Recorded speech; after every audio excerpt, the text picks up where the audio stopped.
form of things nga nag-hold back sa aton, nga nag-block sa aton. And with these three chapters, with these three passages, I believe nga my message ang word diri sa aton. Okay. I want you to first to open with me in Jeremiah 29 verse 11, which is ang hambal ni Lord, Jeremiah 29:11, "For I know the thoughts or the plans that I have for you, thoughts of peace and not of evil, to give you hope and a bright future." So, may plano ang Lord sa aton, nga tahong-tahong din nga plano niya. Wala gid siya nagplano para maglain kita, nagplano lang siya sa aton nga maging better person kita. Nagplano siya sa aton, sa karaydan naton, para makapangabuhi kita with peace, with joy, with hope, and with a bright future.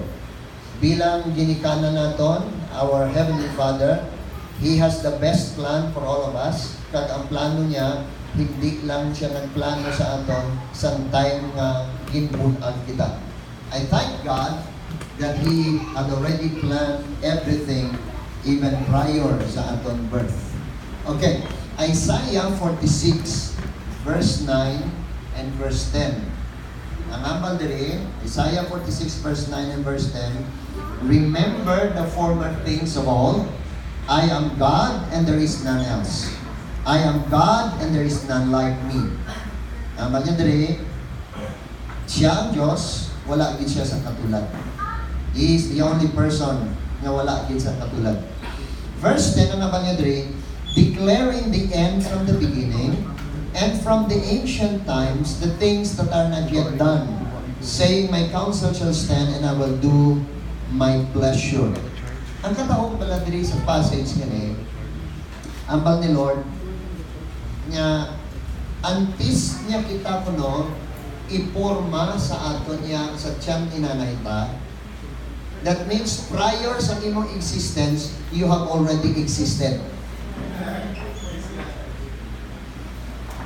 Kaya hambal ni Lord Rio, antes ka pa man mag-start sa life, antes yung tagaan sa life diri sa womb sa nanay naton, sila niya, "I know you, and I have ordained you, and I have sanctified you."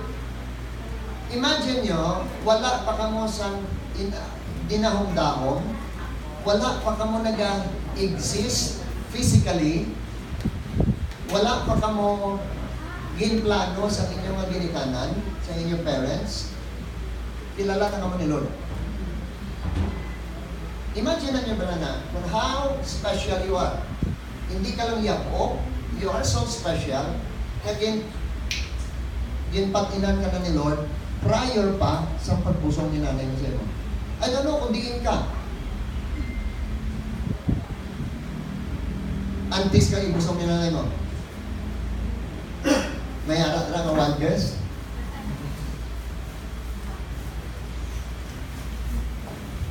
I believe I have the answer.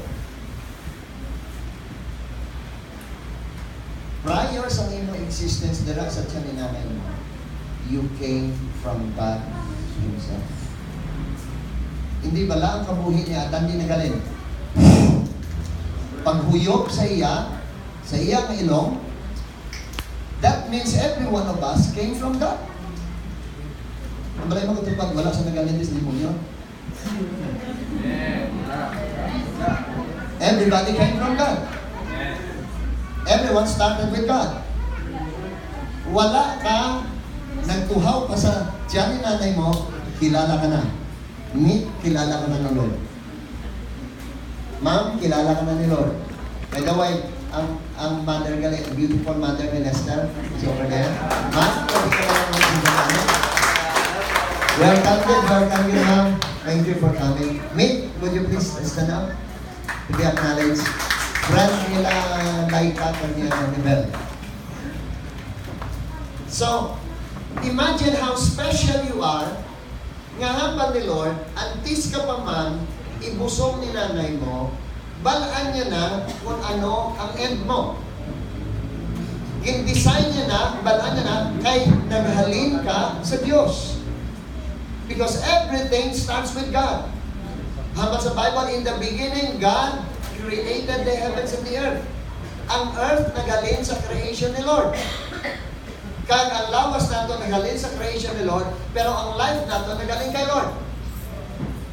So antes kanya tagaan, antes kanya gin breath of life, dira sa tiyan sa nanay mo, balaan ka na niya, kilala ka na niya. He knows you because you came from God. Imagine naman yung talaga. But this year, 2019, I want you to realize this. Na your life is secure. You don't need to be fearful about anything na nagtalatabo. Pamagbalaan ni Lord kung ano ang sequence sa kabuhi mo. Do you know, let's say, buka natin, ini nga iPad, antes ini siya nahuman, may process ini siya antes nahuman. Pero ang hambal ni Lord Ri, ginhuman nga nanay, human nanay, antes niya, gin-sequence sa pagkahuman. That means, God is God, nga gintapos ni nanay, katulad siya ng lamesa, gintapos ni nanay, and then backward, nag-start siya. How special you are. So you don't need to be insecure. Hindi ka dapat yung magkahadlok sa siningang kalibutan. Bangwag kung kilala ka ni Lord, bisan pa mawala sa nagasapak sa imo, may ara yan nga naghatag sa special attention sa imo. So hindi dapat kita magiging takaw pansin. O ano ganit tawag sila? PSP. Okay. Hindi kita dapat maging PSP nga ha.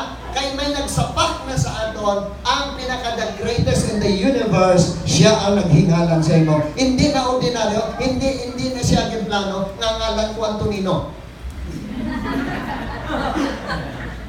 That's why Lord, hindi na ako yung magbaso ng Antonino ngalan ko. May iba na nga ako niyang mga utod. Ang ngalan sa isa Fritz. Ang isa yung Michael. Natungan nila si Antonino. Bago nga Lord, ang utod. Puro tangan namin ngalan. Pero sila ko nga ako niya. Pero wait a minute. God knows. And that name is a very significant name sa pamilya. Kaya nga, pagka nagkato ka sa Karnais clan, group, pag in-mention ng Antonino, kilala ang Antonino. Kaya isa na sa mga apoy, galit. Isa sa mga leader sa clan, galit. Na giningalan nila niya sa akin because ang apoy namin niya na he's a great leader. Leader siya sa public, he's a public leader. He is a respected man. Sili ko, pinalo dahil hindi na akong magbayas nga Antonino ngalan ko. Total, hindi mo ako kilala ng Antonino. Tony man yung pakilala sa ako na. What I mean is, God knows me. God knows you. And tandaan niya ni, you must be secure. Kaya ang tanan niya event sa kabuhi mo, balaan ni Lord. Siya lang nag-orchestrate sa mga circumstances. Balaan niya na kung sino mga tao ang dapat niya nga i-assign para mag-shape sa imo. Balaan niya na kung anong klaseng batasan ang dapat niya ipaagi sa imo.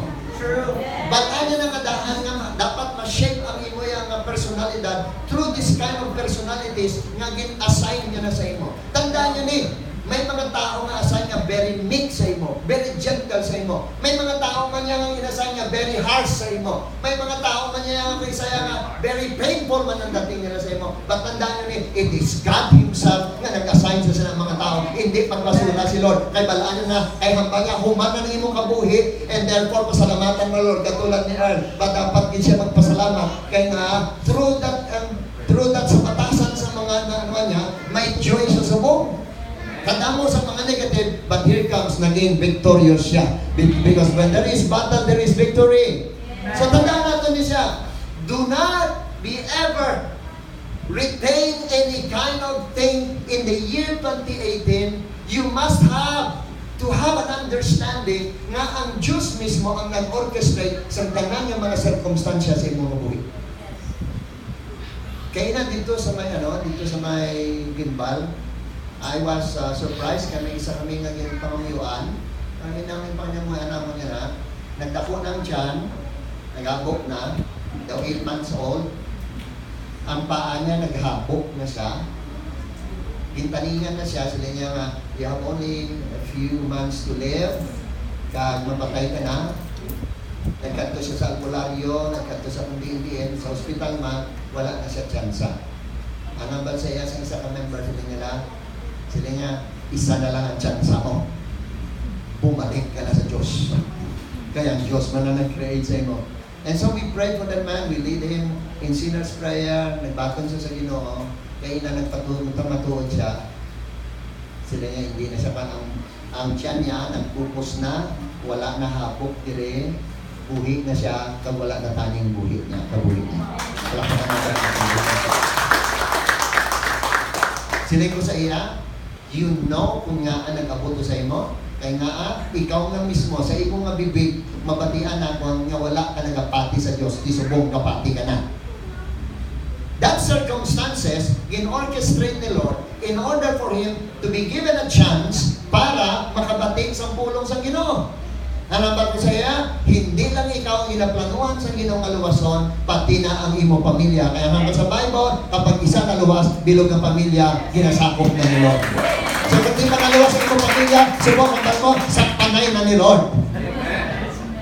So, ang ba ni Lord? He declares the end from the beginning. That means, balaan niya na ang agyan mo. Balaan niya na ang mga sequence, circumstances, mga events sa kabuhi mo, nga gintaod-taod na ni Lord. Kaya nakita niya na ang finished product. Ginpakita niya na sa aton kung anong destiny natin. Bangod sa pagpapakita niya na sa destiny natin, may prophecy sa imo. Hindi ka pa magpati. Nga, hindi pa realidad. Pero, it's the truth. I say it again. May ginhambal sa imo, ang mga alagad sa Ginoo, ang mga propeta, ang mga apostoles, o whoever, nga ginagamit sa Ginoo, mahambal sa imo, the day comes, you will be like this. Ako? Hindi kayo magpati. Pero God is the one who is speaking through them, and then ang himuon sa Ginoo, isi-shape ka niya, ipiprepare ka niya, para maging fitted ka sa sininga lugar. Ang mga nakanamit kay Lord. That's why nga, hindi kaya maglain sa buot dahil hindi na natin pagdalon ano man lain sa buot na 2018. You must understand that it is God Himself nga nag-orchestrate sa mga circumstances para mabalaan natin kung sino kita. Pag nabalaan na natin, if we committed something wrong, simple lang, mangayaw ka ng pasaylo, tapos na. Are you with me? Yes. Amo man lang na ginahulat sa Ginoo. Amo man lang na ginahulat sa aton in order para ma-shake at wala nila kaina. Kung wala siya nagpasalamat sa 2018, wala isa ka breakthrough sa 2019. Kaya nga ang ni Lord, pinatudluan ka nga maging thankful, sabi ka na kumod. You activate the power of Satan kapag kakumod ka nagkumod. Pero nagpasalamat ka, you activated the power of God and you got a breakthrough para sa pangalan ng Panginoon. So balaan niya na kung ano ang dapat matabo sa imo. Kaya nga ba niya magaling sa Jeremiah chapter 1 verse 5, before I formed you in the belly, I know you. And before I formed you in the womb, I sanctify you. Balaan niya na. Kilala ka na niya. Bala niya nga si Ma'am, nakadto din. January 6. Mag-attend sa service. Bala niya gina. He orchestrated things. Kaya nga, sa approve na niya siya nag-ubra. Nakadto siya sa service. Kaya na, may taga-uman man niya nag-ipan. Aral siya sa Dubai. Ito na ba, nag-testify man siya. God is doing something sa iyang kabuhi. So, tanda natin siya. God knows you, and He planned good things for you, pero ang proseso isa, hindi na-reveal. Gina-reveal niya lang sa aton, ang namin natin nga padulungan, pero ang proseso wala kinakabalo. Katulad sa sardinas, sino din falcaon sardinas. Kung wala kang kwarta, sardinas ang solusyon. May 12 pesos ka lang, okay na. Okay na ba?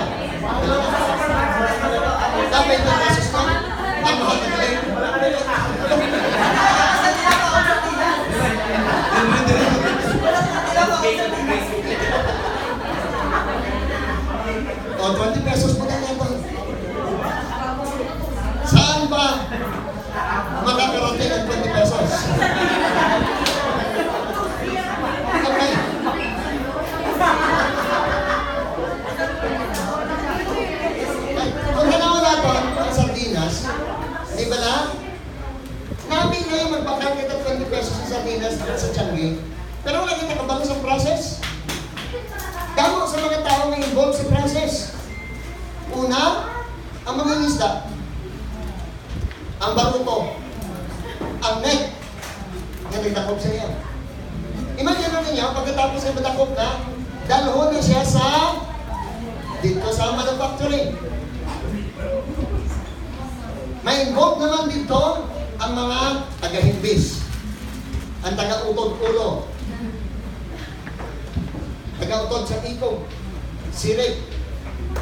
And then isunod pa siya sa pressure cooker. Maybe some of you ay aral sa pressure cooker subong. O iban sa inyo siguro, basi ginaugdan pa lang ulo.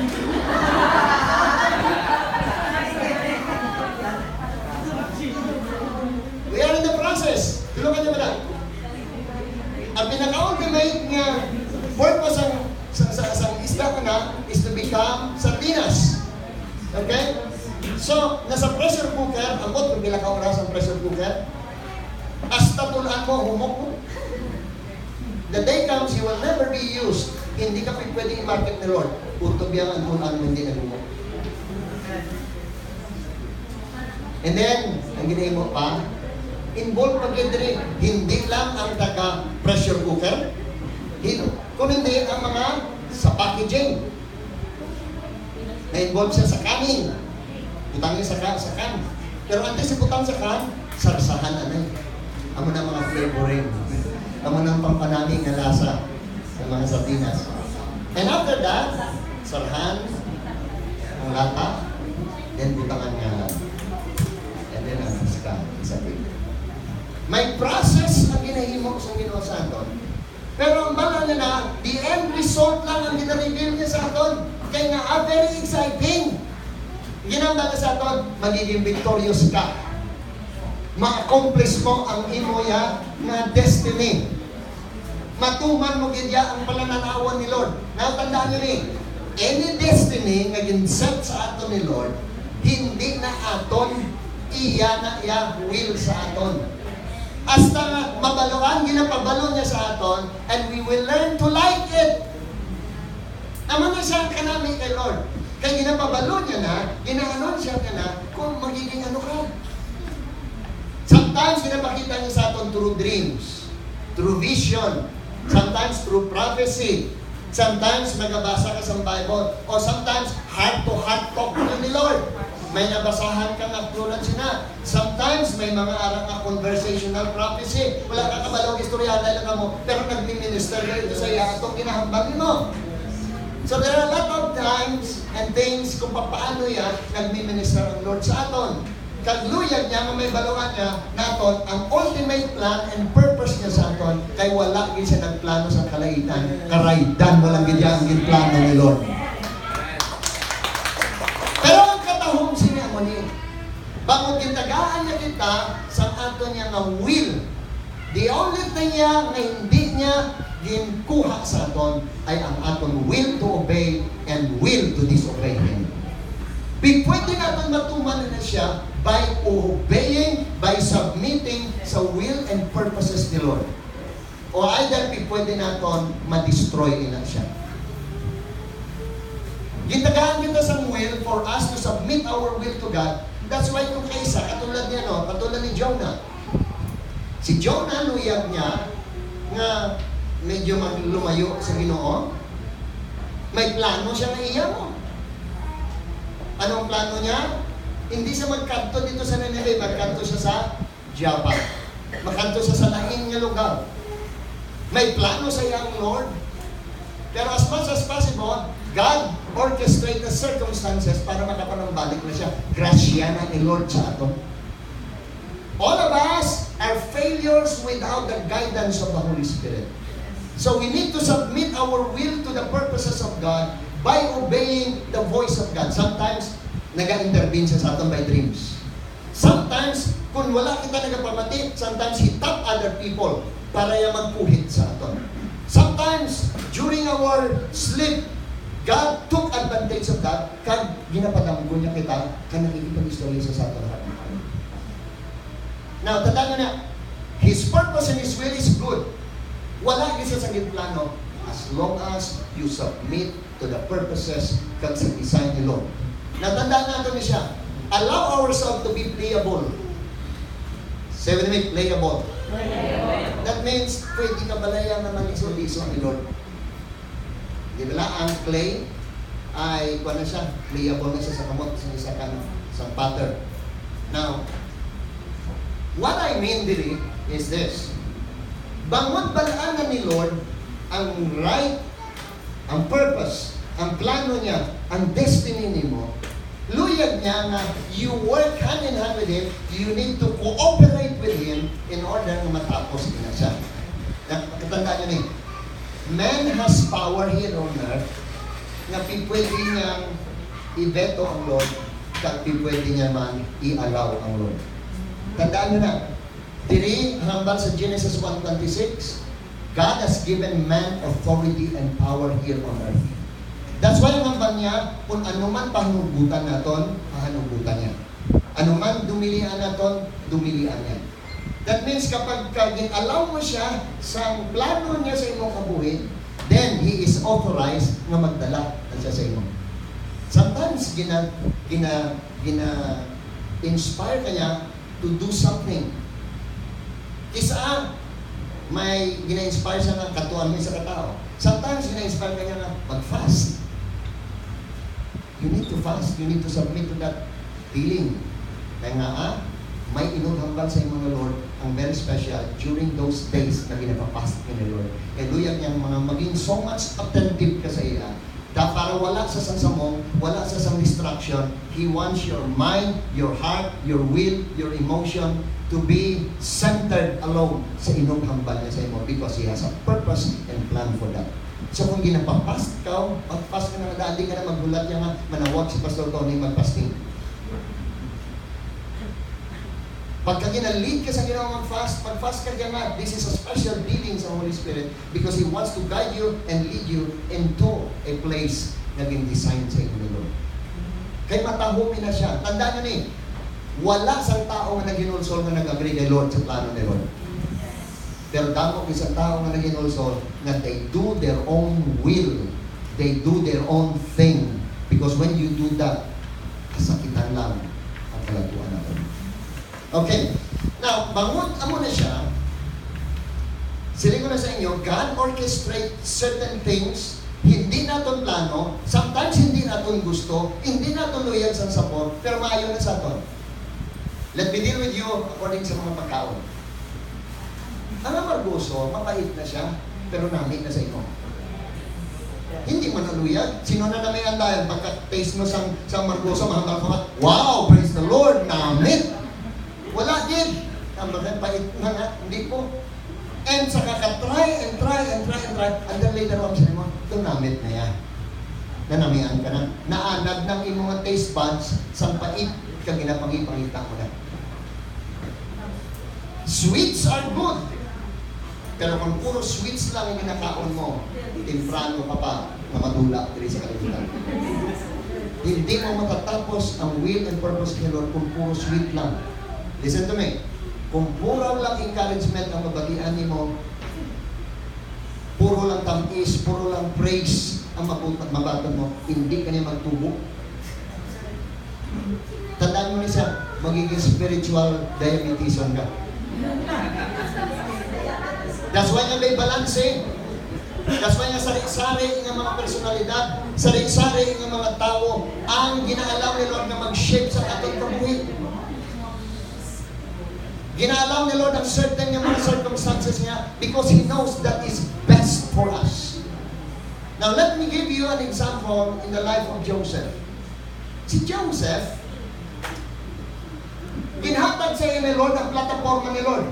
The day comes, you will become a great leader. Ang tatay mo, masaludar sa imo. Ang nanay mo, mayaob sa imo. Ang imong mga utod, mayaob sa imo. Grabe! Na plano ni Lord. Kisa kung wala wisdom, na-share mo tayo. Gin-share mo sa mga insecure. Na-insecure, imbes na malipay ni mga utod, na-insecure. ka lang, manghod ka lang naman. The day comes, maging masir kami sa imo. No. To that point niya nga, kipadamgo sa liwat, ay wala man itak si Joseph. Kay bata-bata ko man. Kinshare niya liwat. Ang amal sa Bible, the more na naugot pa din sa iya, ang mga insecure niya nga mga utok. Now listen, if you share something ginambal sa imo ni Lord, God, those people rejoice with you, those people are secure. Oh yeah. But if those people commented, God, they will put you down. Tandaan niyo niya, these people are insecure. Yes. True. Now, nagabot natin niyon, ariyo, bakit si Joseph bata-bata, kag medyo papas boy siya, kag medyo naiguan siya sa paborito, kag nasala ni Manong, ano ba niya nga, tay? Basahin niyo mo lang Bible. Kay kapanugid si Joseph sa ginahimo sa mga magulang niya. The more pag yun niya naugot sa iya, hindi na naugot, ginplanuhan sa galing na patyot. So, one day, nakapahalap ang iyang magulang, pagpahalap nila, siling sa tatay na Joseph, hibaluabi kundi na itong mga magulang mo ng gato. So, nakita niya, nga nakapahalap dito sa Dothan, kasi nakapahalap sila, malayo-layo pala siya, nakita na nila, na-distinguish na nila ang bayo ni Joseph. Kaya siya lang ang may long sleeve. Tanang niya ginhimo nga mga bayo nila, short sleeve lang. Pagkakita na na nagalong sleeve, nagalong sleeve. Sino niya si Joseph na, tan-awon tabi, kung matuman na ng bisyon niya. Ilubong na ng bisyon niya, diri, sa bubon, ganit. Ano na mo? They grab Joseph, diri, kung sa Ilonggo pa, pinitsurahan siya. Abi mo, matuman ang imo yung bisyon, ha? Tanawon ta. Kung matuman, di ba mo nangambal sa mauto niya? Tanawon ta, be, kung matuman ang inang bisyon mo. So, ginimo nila, hinulog nila sa bubon na wala tubig. Siling ni Joseph, Manong, pagawaan niyo ba din? Ikaw lang yung nagpamati. Sa sobrang nakaugot, at sobrang nahisa sa iya, nila niya, magdusa ka dra. Tanda niyo ni, sometimes the Lord allows these things to happen to us, that everybody will come against us. That everybody sometimes will talk against us. But listen to me, you need to be tough and strong because you are a vessel na galamiton ng Lord. Hey, gamiton man bala siya. May leader ba na yung emotional? Tandaan nyo ni, hindi ka dapat maging emotional kung leader ka. You need to be firm. You need to be strong. You need to be tough. Hindi ka magpadala-dala sa emosyon. Kaya lesson na. True sa life ni Joseph. So, ginalaw ni Lord niya, hulog siya dito. In the deepest moment, isahan mo ka lang. Tandaan niyo ni, the day comes. Now, when you are in the deepest moment, nga ginalaw ni Lord ang circumstance na you are all alone so that you will be alone with God. So, alam na siya sa galong, and then, naglakad si Reuben, ang ilang subang, pagbalik niya, why na si Joseph? Kaya why sa kabalo, binaligya na siya. Binaligya na siya sa iba. So sila yung di na si Joseph, wala nila. Pati si Reuben, ginpanaguan nila. And then, later on, may secret din yung ibang utod. Gintaguan pa nila si Reuben. Pag panago kay Reuben, ang nila, ano yung monta ni? So nagpatay na lang sila sa kanding. Ginubahan nila si Joseph. Kaya man sila, hindi na bagay sa imo yan. Magiging mapupromote ka nga daan. You will be promoted. Hindi ibagay ang imong bayo. Kaya mapupromote siya na maging slave. Hindi na bayo sa slave.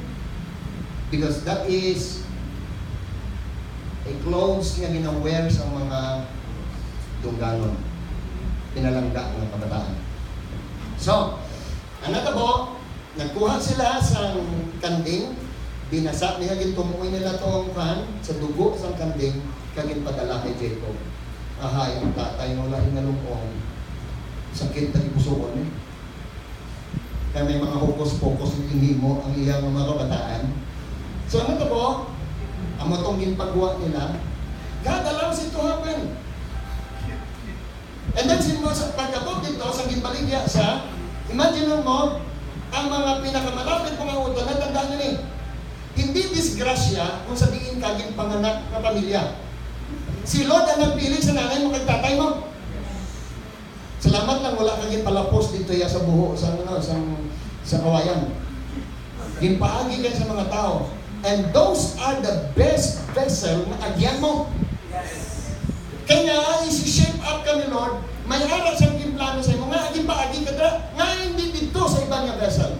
That's why hindi kita makapili sa ginikanan naton, kaya ang nagpili sa ginikanan naton ay ang Diyos mismo. So, pinpili niya, so hindi pagpasulang Lord, nga ang nanay mo hindi the best. Nga ang tatay mo hindi man the best. You know why?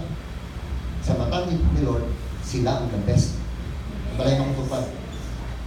The best ng parents mo. Ang pamangkot. Ang pamangkot. Eh, paano basta nandang ka the best ng parents ko? Eh, di nito pera nila ganyan ako, yung paayok nila ko. Are they still the best? Yes. Si Lord ang napili sa ila, hindi ko rin pali. Nga ipaampon kanya sa ni Lord, they need help. Muna ipaampon ka. They need an assistance. Kaya next na training ground mo, dito ka lang yung paagi, pero may iba niya nga mag-nurture sa iyo. Pagkatandaan nyo na, God knows best para sa iyo. That's why bala niya na. Bala niya na kung ano ang the best nga circumstances para ma-shape up ang mga kabuhay, para fitted ka sa posisyon na gin-design sa iyo ni Lord. The day comes. So si Joseph, na-realize niya na kinanglanon niya ulit sa Ginoo. So, na-promote si Joseph. Na-promote siya dito para maging pinakamanaba na ulipon ni Potiphar. Listen to me. Subong kung hindi ka kabalo, maghugas pinggan. Hindi ka kabalo manilhin. The day comes to duan ka kini Lord. Hindi ginikanan mo. Kung hindi ka magpati sa ginikanan mo, the day comes to ibang tao ang matundok sa inyo. I learned that myself. Samantala, hindi ako masyadong kahit at the age of 11, gipahalin na ako ni Lord sa balay namon. My next na mga people na kinanglanon, nga mag-shape up sa akong kabuhi. Adlaw-adlaw, ginabuyayaw ako. Gapi ko pangahawang ang kwan ko, nga akong ginakaon, yaw-yaw. Siling ko, Lord, gipahalin mo ko dito sa akong nagpanggalin kanan, dili adlaw-adlaw ko ya. Kabudlay-budlay siling ko sa inagyan ko. But I realize siling ko, Lord, kung wala lang ako nag-agi sa ito training, I will never cope up with the stress, with the tough job as a pastor. Subong ko buyayawan mo ko, buyayaw ka lang. Subong yan, dalan mo ko. Dahil hindi nakakapekto sa akin, kaya nga, anak na po, damol na ang akong people sa akin, pinigusukan siya. Hindi na ako emotional ng mga sometimes sa tao. Though hindi, doesn't mean na hindi ako masakitan. But I'm telling you, the Lord trained me sa sinanga situation. In order nga, kung may mga tao yung gawali kami sa sagwa, ginabuyayaw kami, it doesn't matter to me. Isa ginapawali ako sa Ginoo sa bus, it doesn't matter to me kung nagkakadlaw sila yan. Doesn't matter to me kung naaral sa kalye o sa jeep, ginapasyan ako sa Ginoo. Kasi total alam naman akong buyayaw, wala pa kumano. Sa muli, daw hindi ako naanad.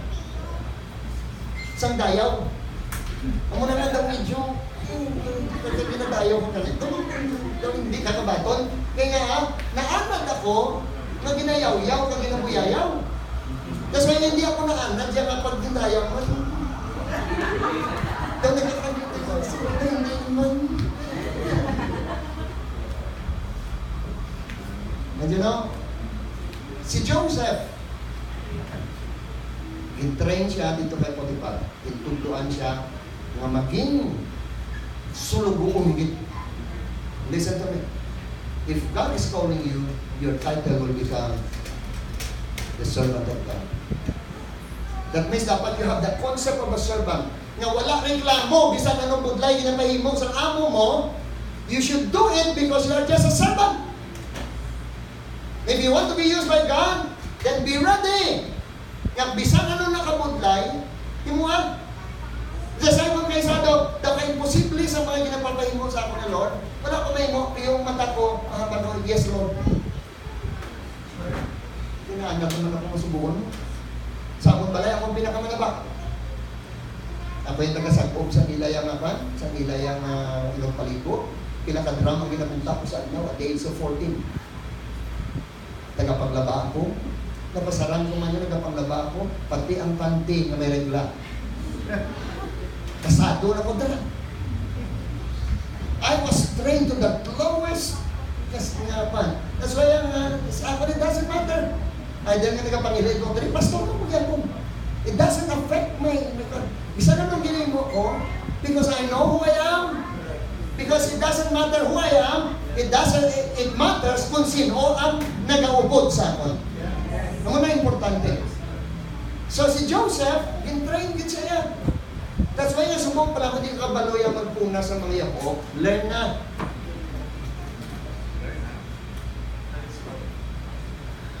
And then after that, nagdako si Joseph, ila sa katuigin ko,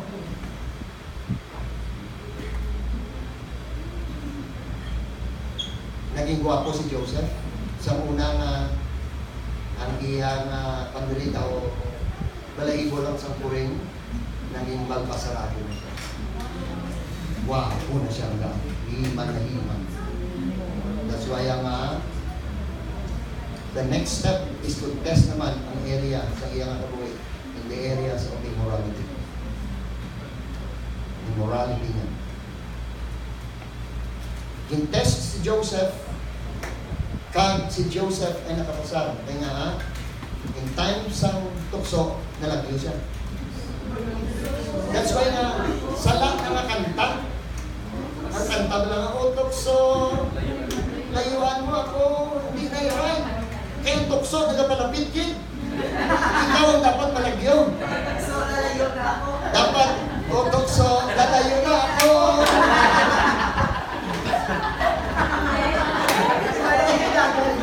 Ano na dapat ang kanta?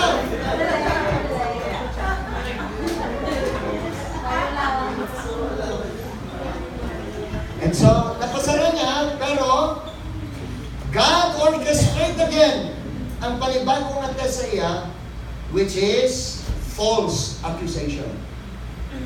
You need to pass false accusation. Pag hindi mo na napasaran, iliwat na sa Ginoo. Kaya anything na hindi mo mapasaran, di ba, repeater ka tawag?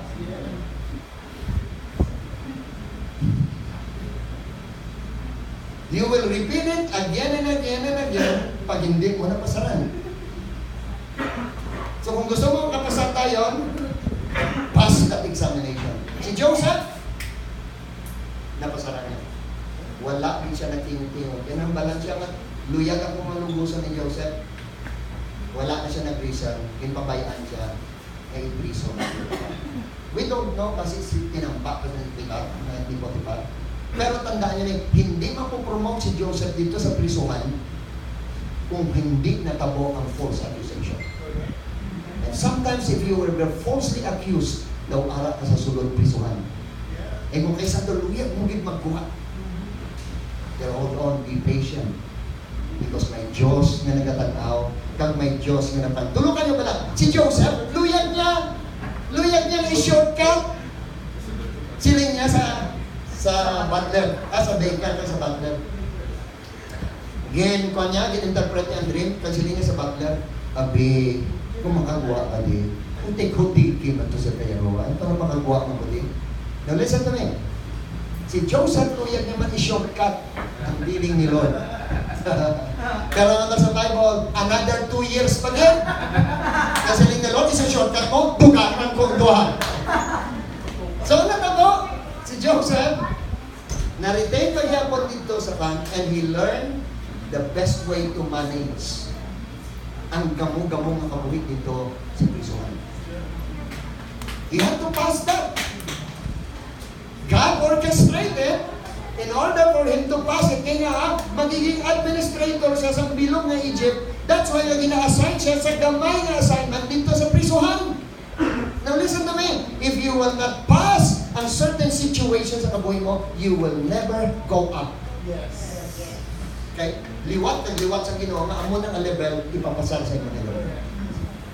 Kung di mo pasaran ang elementary na teaching ni Lord o ang high school na teaching ni Lord, how much more makakapasar ka sa collegiate? Tandaan na ni, pag na-accuse ka falsely, then instead, nga mag-voice out ka sa imo yang maalit at sa imo nga venom, tandaan na ni, you better keep your mouth shut. Si Joseph, keep his mouth shut. Kaya, tandaan na ni, hambal sa Bible, kuno, ang chismis kuno, kapag kaginggatungan mo, nagadafdaf pa yun. Pero kung maghipos ka na lang din, ang mga sa Bible, daw katulad yung hipuaan mo sa gatong patay daw. So, tandaan nyo na, si Joseph was there. And, sa araw na sa prisuhan, he learned the best way how to manage the prison. That's why nag-promote na naman siya. Na-promote siya nga assistant warden. So, tanan niya mga lubrahon dito, si Joseph nang namamahala. And then, this is a preparation for him para sa trono. Para dito sa iyang posisyon. God orchestrated para galing tandaan nyo na ang pamaagi sa tao, hindi pamaagi sa Diyos. Kisa pamaagi sa Ginoo, lainggit sa napaminsaran nato. Dahil ba sa Bible, ang paminsaron sa Ginoo, mataas sa paminsaron sa tao. Kisa mga tani, amo mo lang ni Lord. Tani, amo lang ni pamagi mo. Siling ni Lord, nga sino ang Diyos. Sino ang subject. We need to submit. Ang sa natabo, arat na siya, he made himself available and faithful sa gamay assignment niya, hintagaan siya sa bilog ng prison. Then later on, sa eksakto ng tinaon, in the fullness of the time, siling ni Lord, this is time na nawagan ko na si Joseph. Kaya nakapasama na siya. Hindi pa ako tapos. Ano na tapos? Nang problema sa Cairo? Tandaan nyo rin. Sino itong kahambal ko man? May kahambal ako the other day. Nga, we're talking about problems. Sabihin ko, don't you know, nga ginabayran ang tao sa problema na masolbar na. Tandaan nyo na, you are being paid by the problem ginasolve mo.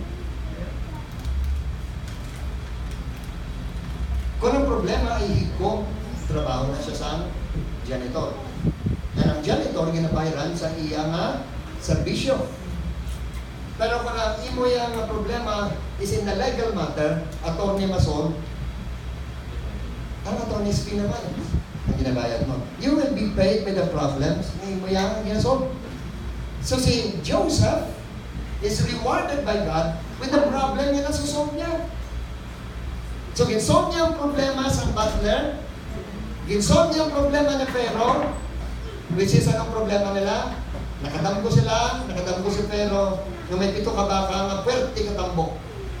And then, 7 kabaka, nga tambok. Later on, may nakita siya nga, niwang-niwang nga baka, kagkinkaon nila itong tambok, pero wala pa sila ng tambok. Later on, nagdampo naman siya, another dream, nga ang pwerte katinggas ng mga inuhay, 7 ka inuhay na tinggas, pero nag-abot naman nga binuslan siya sa upahon ng inuhay. So, ang interpretation sila ni Joseph, because it is twice, sila niya, it is urgent. Ikaduha, pagka duwa galing ka beses ang damgo mo, it is urgent. Ikaduha, sila niya, pareho lang itong damgo mo, giliwat-liwat lang. ang 7 ka baka nga tambok, and 7 ka inuhay nga tinggas is a 7 years of plenty. Kagang mga maniwang is a 7 years of famine. So sila ni Joseph, okay, amo niya ma-advise kay Pharaoh, dapat tanan nga mga 1/5 sa mga anyo naton sa 7 kabuganan nga tuig, dapat naton tipunon para preparasyon naton sa tig-gutom. So dapat man niya, hindi kita ya one day millionaire. Kag 7 months naman din. Dapat kita kabalo mag-manage skill. So si Joseph became a good manager. So, gitagaan niya si Pharaoh sa spiritual na advice kag nanamian si Pharaoh na ka problema sa Egypt kag pati ang problema sa iya mga utod. Okay, I want to zero in with this and I want to conclude this message. Si Joseph, sang siya ay nagwana, first year, bugana ang ani, natumanggit ang interpretation niya sa damgo ni Pharaoh. And then, pagkabot siguro sa second year, walang nakalanmon ang iyang mga utod. Nabatihan nila nga bugana sa Egypt. So, nagkanto sila dito ka nagbakal. Ano na tabo? Sa nakita sila ni Joseph, ang hambal sa Bible, Joseph speaks harshly sa iyang mga utod. Meaning, dapat may mapasaran po siya ng isa. Ang laing buot. Ang unforgiveness ng Greek. Kinimkim niya na priso si Joseph sa sinakabalatyagon sa pila ka tuig. Na, sila niya siguro probably sa si Joseph ay ginimuan nila sa to, mga niya the day comes makabalos na ba siya. But that is not actually the right motive. So si Joseph, sa pagkakita niya sa mga utod niya, he speaks harshly to them through an interpreter. E pwede mo siya magamba direkta Hebrew. So that means, nagsaka ang iyang dugo, nagsaka ang iyang kaakit sa nakita niyang itsura sa mga tao na nagbitray sa iyo. So listen to me. If you will not pass that test, you will never fulfill the ultimate destiny mo. Ano ka ba? Mani, pagkakita niya, kung basahon niya ang Bible, ano ba sa Bible, ginpapriso niya sa 3 kaadlaw ang mga utod niya. Kinulo niya. Paano siya? Basahan niyo ba ng Bible? Ginpapriso niya. Pero while nasa priso ang mga utod niya, the Holy Spirit speaks to him, Joseph, nakita mo, kung nagsaludos na sa mo, fulfill ang dream mo. And then later on, tulong ka pala anong hambal ng Joseph sa ila. Sa ginpagawa niya na, ginpakuha niya to si Benjamin, ginimuan niya pa sa mga masakit ng mga instances, di ba? Nagbalos kit siya anay. Pero sa ulihi, hindi niya naman gontahan. Gumawa ka siya. Kaya pakilala na siya. Pumibig na siya. And then, ang hambal niya, hindi nyo lang pagpasukan yung pagalingon na. Natabo ato, bangod si Lord. Dito niya naintindihan. You must come to the point of understanding kung sino nag-orchestrate sa mga certain circumstances sa ating kabuhi para ba this year 2019, hindi natin dala-dala, gulo-gulo ang mga laing bukod sa 2018. We need to start something ay nga mapufulfill na ito. There will be no release, there will be no freedom, not unless ma-realize natin, ma-understand natin that it is God Himself ang nag-orchestrate sa mga circumstances, ang mga mabait, ang mga maslob, ang makakahang, ang mga hinabok sa ating kabuhi because He knows kung paano i-shape ang isang karakter para ma-fulfill ang God-given assignment. This year, we need to be free. Ang unang balunod sa atin, there will be a release and there will be freedom. Hallelujah. Kung nabatsagan mo nga daw may nagapugong ko sa inyo, sometimes we need to talk with God. Ang mga Lord na intindihan ko na. Ang parable of the sower, isa lang naging fruitful na tao nito, ang tao na nakaintindi. That's why naman sa Proverbs, sila niya, wisdom and understanding is the principal thing. Therefore, get wisdom, and with all of your getting, get understanding. Kaya kung naintindihan mo gali ang source ng tanan ng mga circumstances na abot sa aton, mambat na, Lord, thank you. Tulad ni mambat siya na, Lord, thank you. Naging victorious ako because there is a test. And with that, do you want to be used by the Lord this year, 2019? Do not allow yourself to be imprisoned by the circumstances na we thought na ang tao ang nag-orchestrate. Wala, kung nabasa ang ba ni Joseph, hindi pagpasula ka umaling man. Because it is God who had orchestrated these things to save lives. Magaling